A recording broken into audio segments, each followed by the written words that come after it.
You have to know, I guess, what it is that you want to achieve. For me, it was getting back into work. My goals are to achieve independence in life. My goals were to travel, to see my family overseas.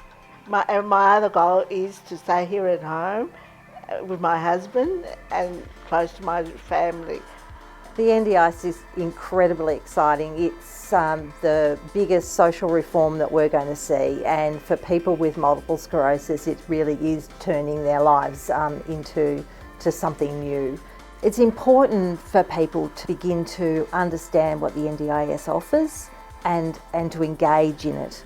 Many people with MS have been really worried about the process and whether or not it's going to be like a workers' compensation claim, so they are stressed about the sort of information they give at the planning meeting. It's not like that at all. The planners are very open and really wanting to know what day-to-day life is like and helping you to come up with a plan. If people are a bit uncomfortable, we've got a number of tools that help them to prepare, and the one that we've been using the most and which is really effective is our MS checklist. And it helps people go through the supports and services that they already have. It asks them about the sorts of activities that they're finding difficult because of their MS. And it also helps them to think about some of the supports and services that might assist them to actually meet their goals. All people with MS have coordination of supports allocated in their plans now. Somebody there to assist them to get their plan up and running. It might be linking in with providers in the community, and they can be health providers, they can be community services, or it might be disability services.